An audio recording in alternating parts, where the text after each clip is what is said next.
Salve paroquiano, mais um react aqui. Hoje eu vou assistir um trecho. Eu confesso que ainda não sei o trecho, tá? Eu vou assistir um trecho do podcast do Inteligência Limitada, mais uma vez, que é um podcast que eu assisto muito, com o Guilherme Freire e o padre Michelino, o Michelino, e o Guto Azevedo, do Santo Flow.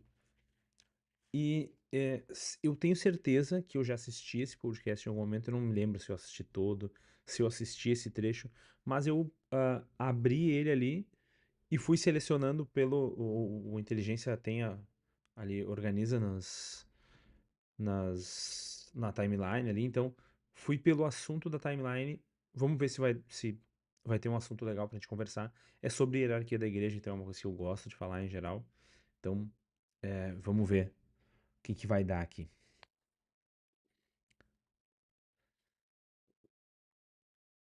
Para todas as pessoas. Mas essa igreja universal, ela chega até mim através do que a gente chama de uma igreja particular, que é a diocese. O que é uma diocese?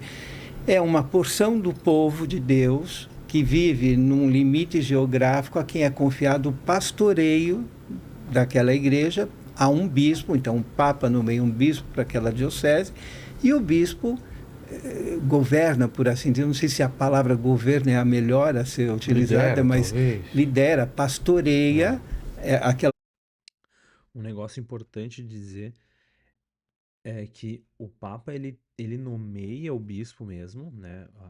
A Santa Sé ajuda o Papa a nomear o bispo, né? Existe o dicastério, antigamente chamado de congregação, hoje dicastério para os bispos, que inclusive quem era o prefeito era o cardeal Prevost, que se tornou o Papa Leão XIV.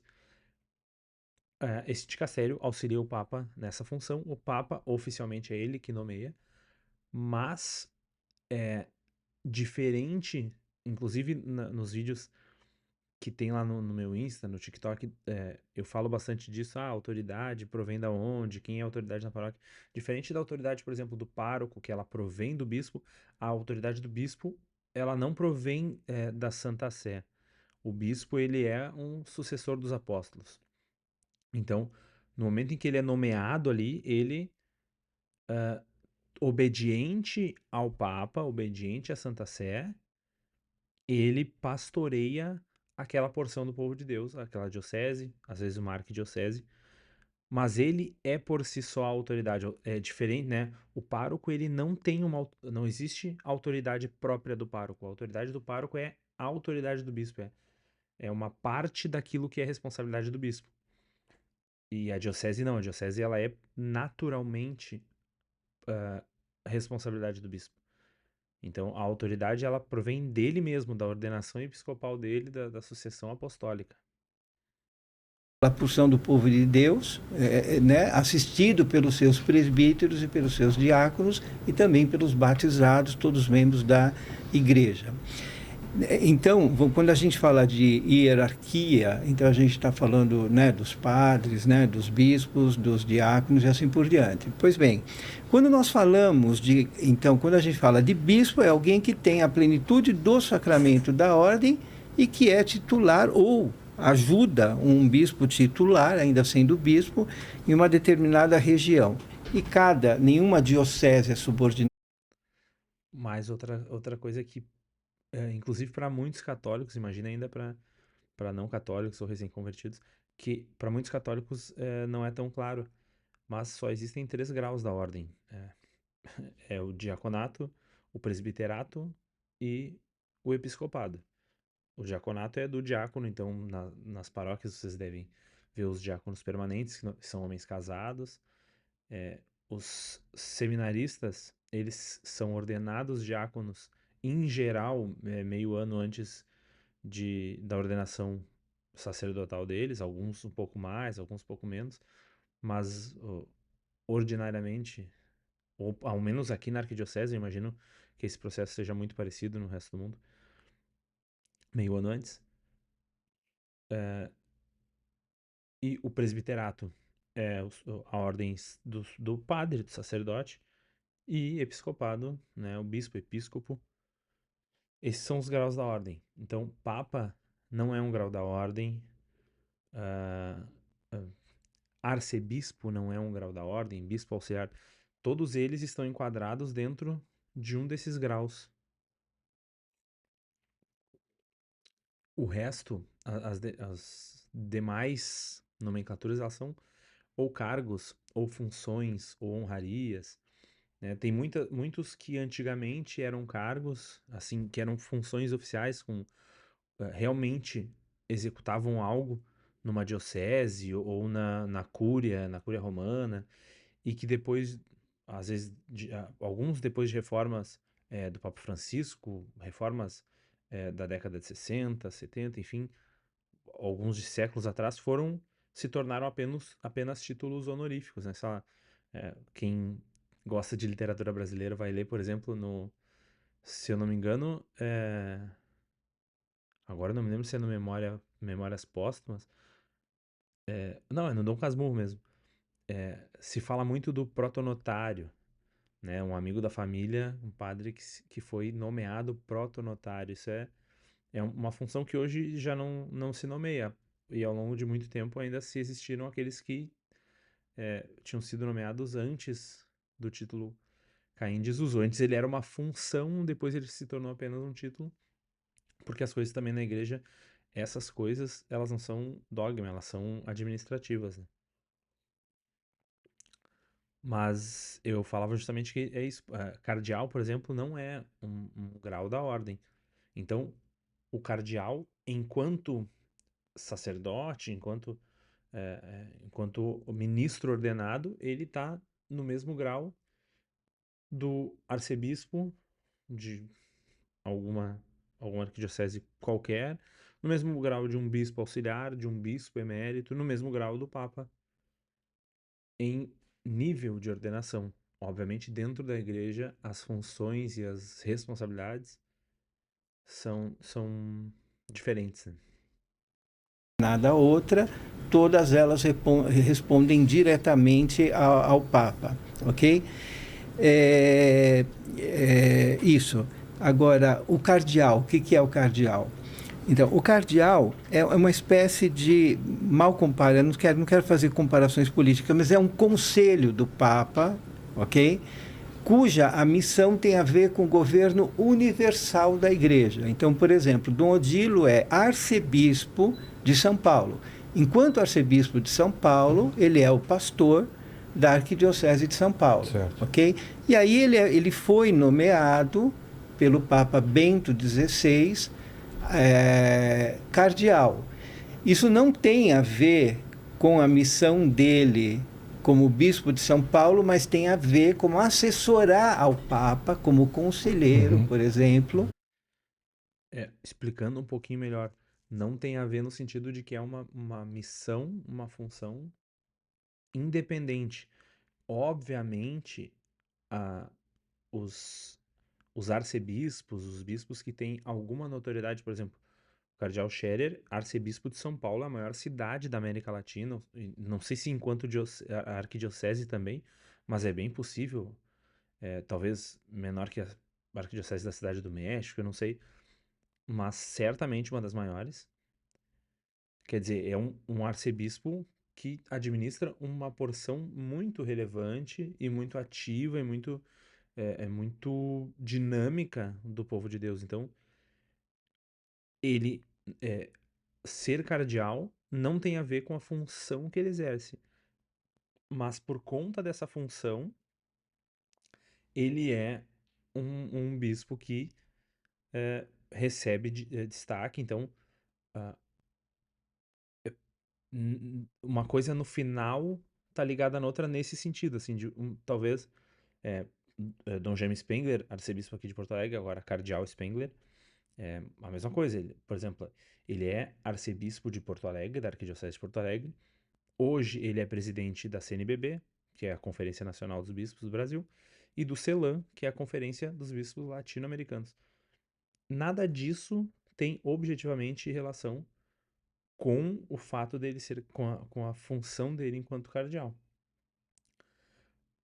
Mas essa visibilidade que ele teve, a administração dessas instâncias, também colocou ele num lugar em que ele pode ser visto e que o trabalho dele pode ser visto.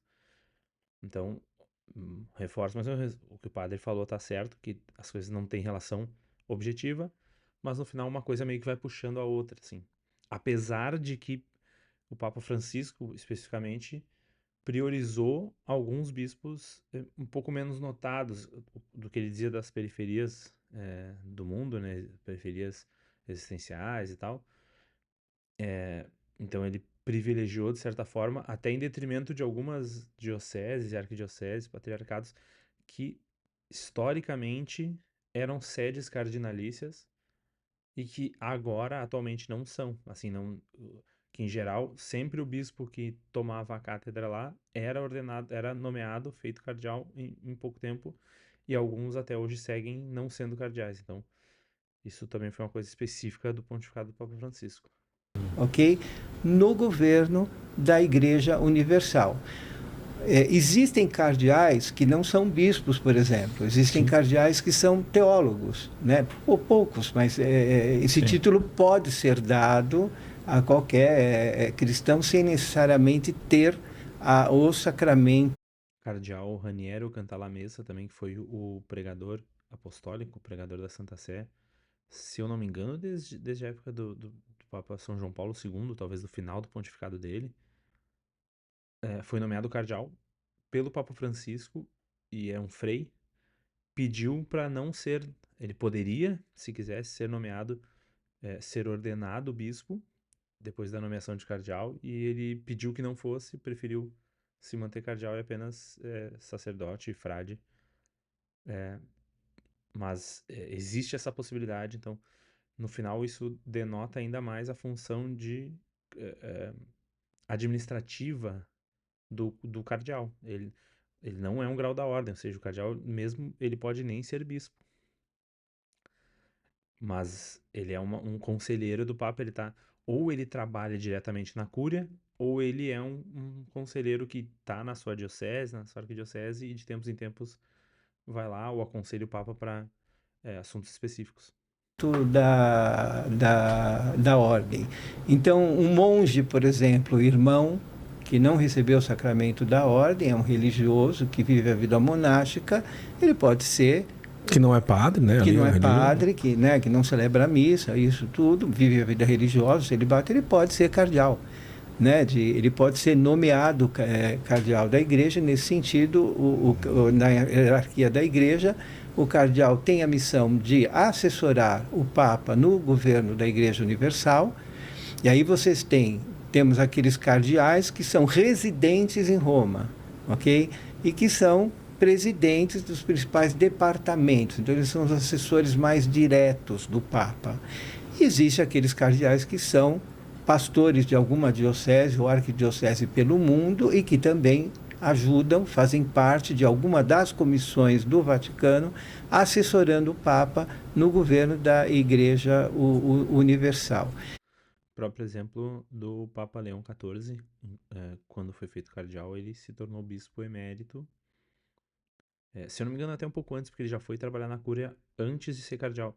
Mas ele deixa a sua diocese. Então, um cardeal que trabalha na cúria, ele talvez isso possa acontecer no máximo por um período de tempo, mas ele, em geral ele não vai ser um arcebispo ou um bispo titular trabalhando numa diocese, porque ou ele cuida da sua diocese ou ele cuida da sua função, né? No caso, prefeito de um dicastério e tal, em Roma. Então, em geral, ele vai se tornar emérito da sua... Mesmo que não tenha 75 anos. 75 anos é a idade obrigatória para se apresentar a sua renúncia. Muitos, a depender do bispo e do Papa governando, ele vai permanecer ainda por longos anos sem receber a sua aposentadoria, digamos.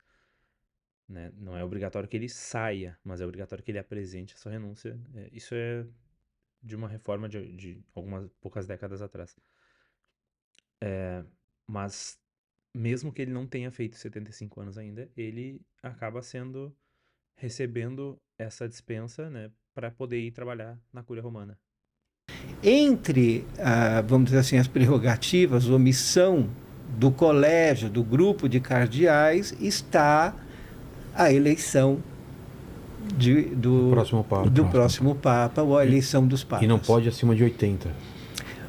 Não pode, acima de 80 não pode ser eleitor, ok? Eles podem participar o padre no início falou sobre as congregações gerais, né, que antecedem o conclave, onde é o período... Eles podem participar da congregação geral. Eles podem participar da congregação Eles não têm direito geral. de voto. Eles não têm direito ao voto. Eles não têm direito ao voto, mas eles têm peso. Por quê? Porque eles podem se pronunciar, né,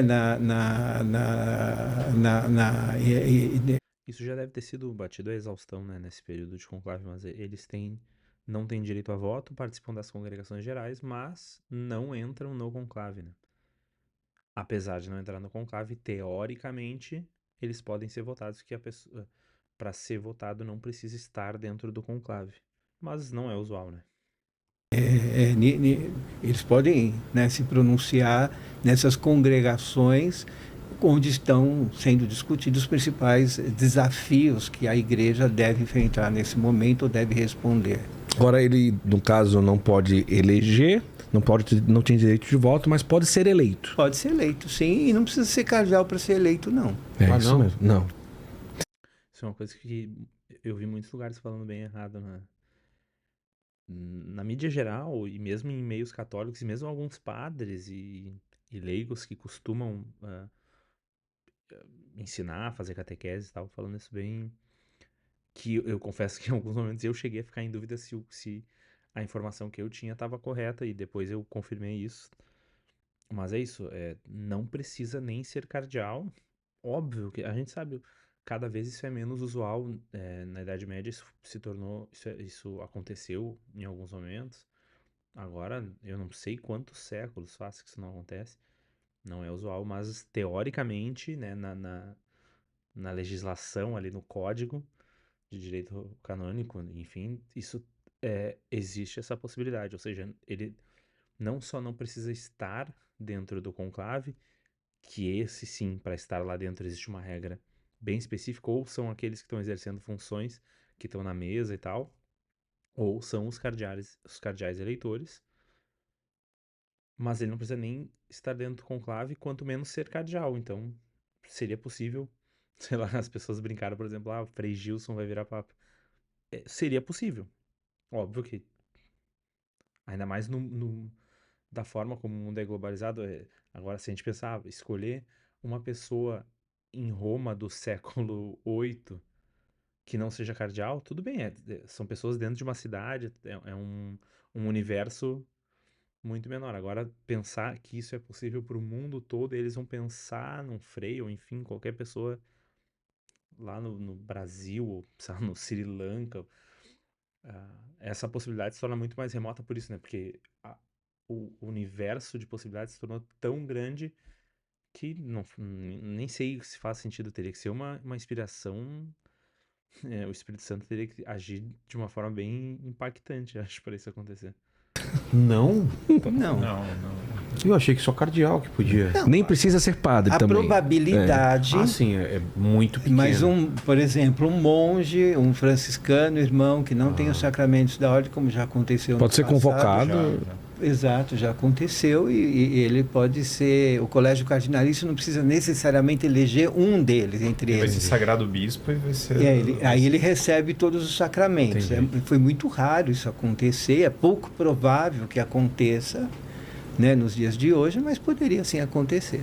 Então, não existe limite de idade para que um cardeal seja eleito papa. Ele não pode ter problema de insanidade, né? Sim. Também esse limite de 80 anos até para ser eleitor diz respeito a um cuidado que a igreja tem, né, de a pessoa... Isso é muito louco, porque a gente fica falando, e nós mesmos dentro da igreja ficamos falando sobre buscando não os furos assim, mas buscando entender quais são os limites da regra, e pensando, tipo, insanidade. Eu acho até que isso não está escrito, por exemplo, não pode eleger um papa que tem algum tipo de doença mental, alguma coisa assim. Mas é que a gente esquece que a eleição, ela é mediada, ela é conduzida por Deus. Então, por mais que existam casos que talvez não estejam prescritos, que sejam, digamos que, depende do bom senso dos cardeais, isso nunca vai acontecer. É, sei lá, a gente pensar, por exemplo, nesse negócio, vai ser um. E se eles quisessem escolher o Trump, ou o, sei lá, o Putin. O Putin, eu não sei se algum deles se declara católico, enfim, mas tô chutando nomes assim, sei lá, o Biden, o Obama, qualquer. Cara, teoricamente, existiria essa brecha, digamos. Mas isso nunca vai acontecer, entendeu? Então, porque a gente fala sobre a eleição do Papa como pensando numa eleição de uma democracia qualquer, assim, que é. Tá, se a justiça eleitoral, por exemplo, aqui no Brasil, não barra, então o número dele pode estar na ordem, então pode ser que as pessoas votem nele. É, a eleição do Papa é conduzida por Deus, então, por mais que a regra não negue, não barre casos assim, essas coisas nunca vão acontecer, com toda certeza. Pessoa, Papa não Francisco ser senil, foi né? eleito com quantos anos? No ano que ele faria 77 anos. Olha, 77 anos. 76 para 77. O Papa Bento XVI com 78. Olha só. Essa restrição da igreja de deixar os cardeais como eleitores vem da Idade Média, salvo engano, o Papa Nicolau II. Basicamente era porque antes disso, né, os imperadores da Europa, os reis, interviam muito na eleição. Sim. Então, por exemplo, o imperador do Sacro Império Romano Germânico, que a Alemanha chegava lá e invadia o Vaticano, ou começava... porque isso é uma coisa, até o Vaticano, na verdade, existe a partir daí. Os estados papais, na verdade, foram criados a partir daí, que não era incomum. As pessoas às vezes têm essa visão um pouco primária, né? Eu recomendo muito que as pessoas leiam. Tem um grandíssimo livro chamado História da Igreja, de Daniel Hobbes. É um livro, é uma coleção de 10 volumes. Ele era da Academia Francesa, foi um grande historiador. E ele conta a história da igreja em detalhes. Assim, é um livro realmente muito bem escrito, porque você lê como se fosse um romance. Apesar de ser um livro historicamente muito preciso, com muitas fontes. Aconteceu mais de uma vez de eu pegar um livro especializado em um assunto e ir lá no Daniel Hobbes está melhor descrito, segundo as fontes do período, no Daniel Hobbes do que no livro especializado. Acho que 2, 3 vezes eu já vi isso. Então, um belo livro. Então, o que acontece, longe dessa visão, às vezes, um pouco infantil, que na Idade Média a igreja tinha um poder absoluto, tinha absoluto controle de toda a sociedade, na verdade, durante muitos períodos, os reis da época entravam lá no Vaticano e interferiam na eleição, porque a igreja não tinha um estado próprio, não tinha uma estrutura de defesa própria, então eles invadiam, ameaçavam candidatos ao papado e etc. Então, às vezes a gente esquece a gente pensa tanto, as coisas são tão normais assim que a gente esquece a grandiosidade, o milagre que é como a história da igreja aconteceu assim. Pensem, são 267 papas. Pensem, hoje pra gente é bizarro pensar, não, quem é que vai invadir o Vaticano? As pessoas respeitam e tal. Mas a gente também pensava isso que não haveria mais guerra, e aí a Rússia invadiu a Ucrânia, e aí, sei lá, sabe, a gente vive nessa época em que a gente acha que guerra não acontece mais, ou achava até poucos anos atrás. Mas na verdade, até pouco tempo atrás, né, no início do século XX, o Vaticano ainda estava. O Papa ainda se considerava é, é, preso ali, né, depois da queda dos Estados Papais, se eu não me engano, foi com o Papa Pio IX. Então, imaginem que ao longo de quase 2 milênios, a igreja escolheu papas com essa fragilidade de, tipo, cara, pode chegar alguém aqui e dizer, meter uma arma, uma faca, uma coisa na cabeça e dizer, não, vai escolher tal, eu quero tal. E ainda assim a igreja sobreviveu e elegeu os papas, e mesmo aqueles que talvez tenham sido considerados ruins, ou que pessoalmente não tinham uma vida moral, não destruíram a igreja. E a igreja segue aí, de pé. a gente esquece isso, a gente olha e pensa, tá, vão eleger o Papa de novo. Cara, a forma, a dificuldade, as chances que tinha de dar uma merda eram gigantes e Deus proveu tudo. Então a Divina Providência age em tudo, em todos os detalhes, e a gente esquece, a gente acaba achando isso tão natural e não pensa sobre isso. A existência da igreja é um milagre. Ali, exatamente pela pressão do imperador do Sacro Império Romano Germânico, a igreja falou assim, não, olha, vamos restringir as pessoas que vão participar de pessoas mais próximas, já havia a nomeação dos cardeais, e vamos deixar que os cardeais escolham quem vai ser o próximo Papa. Então, daí, limitando essa eleição e organizando ela, né? Essa medida também dos 80 anos, ela também é posterior, acho que, salvo engano, até do século XX, né? Justamente também para evitar cardeais muito idosos, e aí, claro, isso tem todo um cuidado com essas pessoas. Também digo, o uso da razão, né? Precisa estar no uso da razão.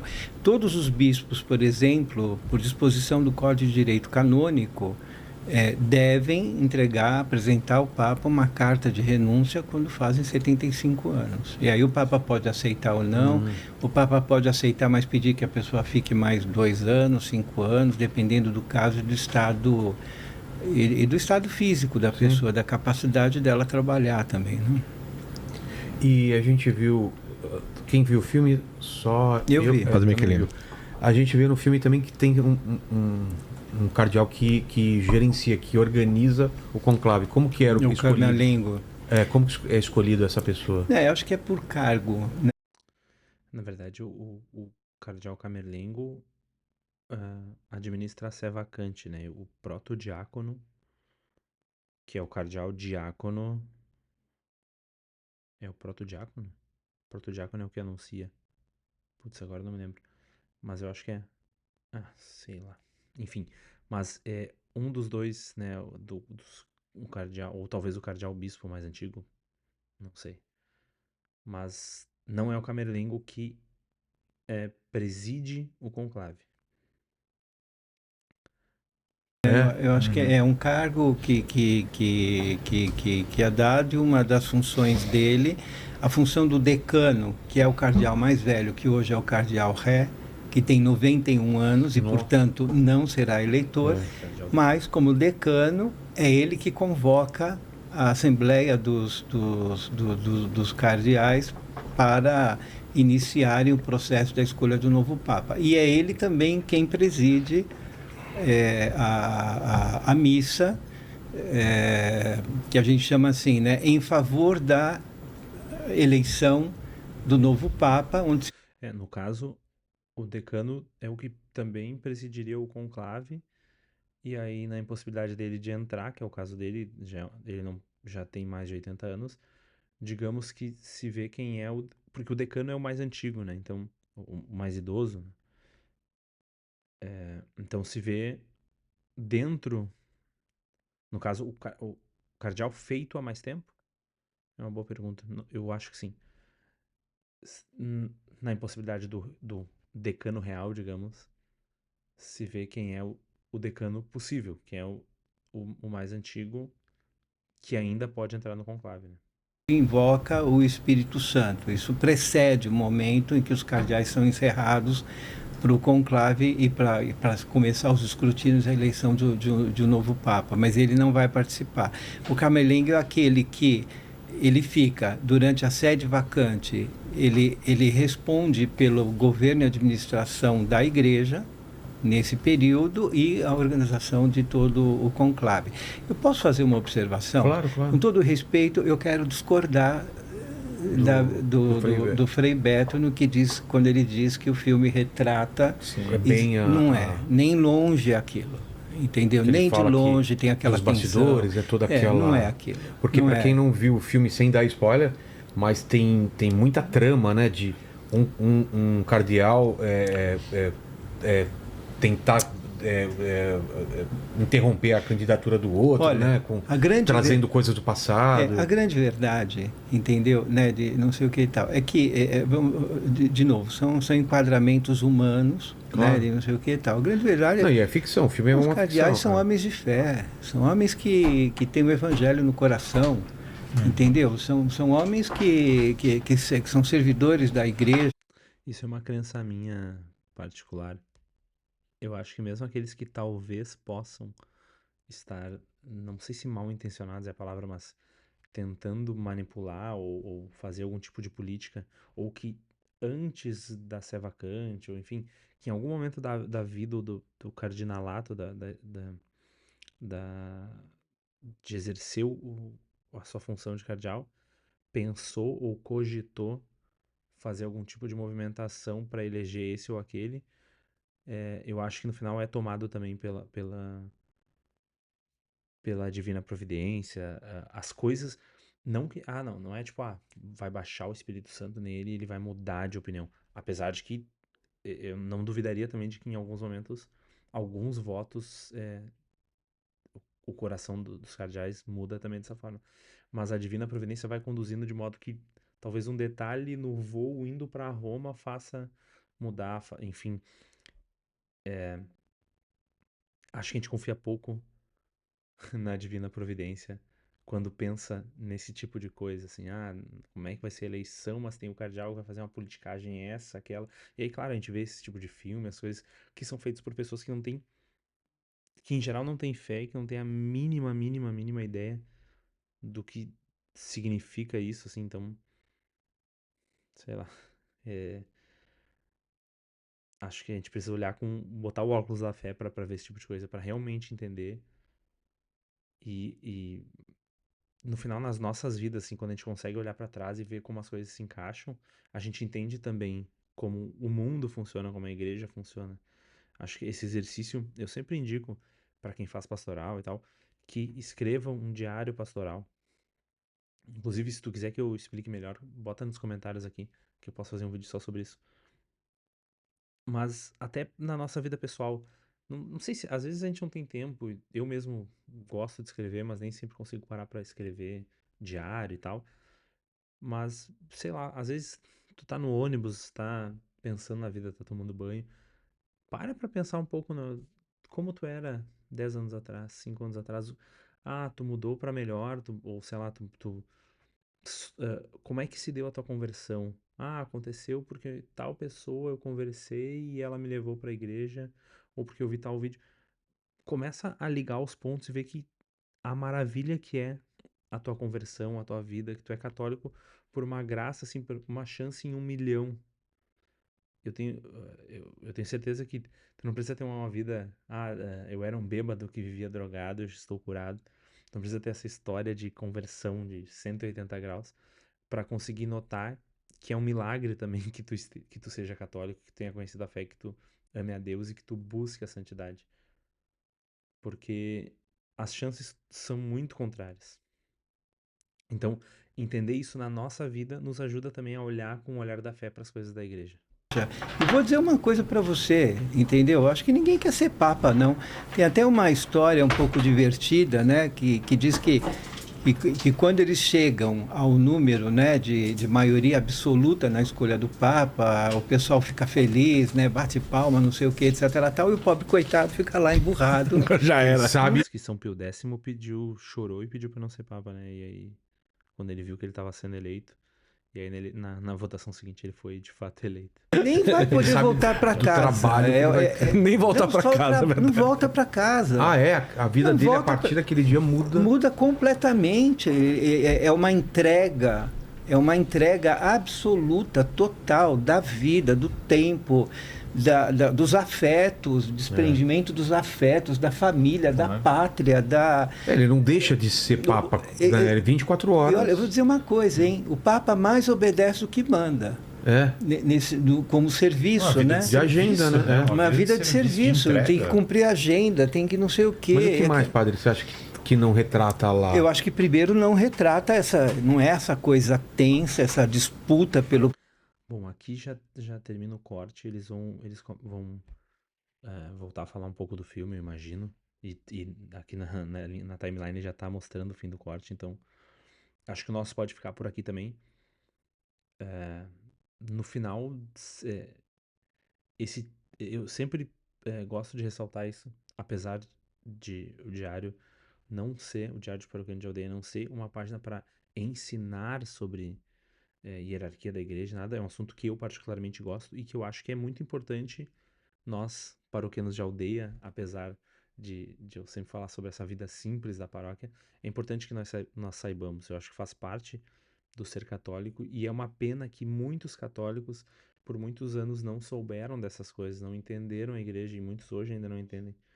Então, no final, apesar de não ser o tema central daquilo que a gente fala aqui, eu acho que é muito importante e veio muito bem. Então, é isso. Comentem aqui, por favor. Curtam, compartilhem, ajudem a chegar mais longe. O primeiro react que deu já deu um resultado muito legal, então eu tentei fazer isso aqui o mais rápido possível, justamente para a gente poder continuar conversando aqui. Me sugiram vídeos, inclusive, em breve eu vou começar a fazer vídeos também que não são só reacts, mas sugiram reacts, sugiram temas para falar. Espero vocês na próxima. Até mais.